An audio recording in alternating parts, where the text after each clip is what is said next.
പ്രതീതി എന്ന് അവകാശപ്പെടുന്ന ഇടതുപക്ഷം കാണിച്ചിരിക്കുന്നത്.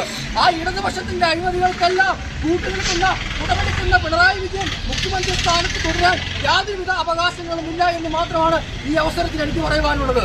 കേരളത്തിലെ യുവാക്കൾ തൊഴിൽ ലഭിക്കാതെ വിദേശ രാജ്യങ്ങളിലേക്ക് ചേക്കേറുന്ന കാലഘട്ടത്തിൽ കേരളത്തിലെ സാധാരണക്കാരായ യുവാക്കൾ, യുവതികൾ, പാവപ്പെട്ട വീട്ടിലെ വിദ്യാർത്ഥികൾ കഷ്ടപ്പെട്ടിരുന്ന് പഠിച്ച് PSC എഴുതുമ്പോൾ ആ PSC എല്ലാം നോക്കുകുത്തിയാക്കിക്കൊണ്ട് പാർട്ടി സഖാക്കൾക്ക് പിൻവാതിലൂടെ നിയമനം നൽകുന്ന സമീപനമാണ് കേരളത്തിലെ സർക്കാരുകൾ.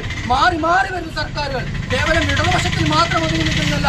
കേരളത്തിന്റെ വലതുപക്ഷ സർക്കാരും കേരളത്തിലെ ഇടതുപക്ഷ സർക്കാരും കേരളത്തിലെ യുവജനങ്ങളെ വഞ്ചിക്കുകയാണ്. ഈ യുവജന വഞ്ചന കേരളത്തിലെ ദേശീയ ബോധമുള്ള യുവജന പ്രസ്ഥാനം എന്ന നിലയിൽ യുവമോർച്ചയ്ക്ക് നോക്കി നിൽക്കാൻ കഴിയുന്നില്ല. ഈ ഒരു സമരം കേവലം സൂചന മാത്രമാണ്. ഈ 4-3-7 പോലീസുകാരെ കണ്ടുകൊണ്ട് തിരിഞ്ഞു പോകുന്ന പ്രസ്ഥാനമല്ല ഭാരതീയ ജനതാ യുവമോർച്ച. ഈ PSC ഓഫീസിനകത്ത് ഇടിച്ചു കയറി ഇവിടെ ഇരിക്കുന്ന ഉദ്യോഗസ്ഥരെ നേരാവണ്ണം പണിയെടുപ്പിക്കുവാൻ ആർജവും ശക്തിയുമുള്ള പ്രസ്ഥാനമാണ് ഭാരതീയ ജനതാ പാർട്ടി നേതൃത്വം ഭാരതീയ ജനതാ യുവമോർച്ചയുടെ. ഈ അവസരത്തിൽ നിങ്ങൾ ഓരോരുത്തരെയും ഞാൻ ഓർമ്മിപ്പിക്കുകയാണ്. അതുകൊണ്ട് തന്നെ ഇത് വെറുമൊരു സൂചനാ സമരമാണ്.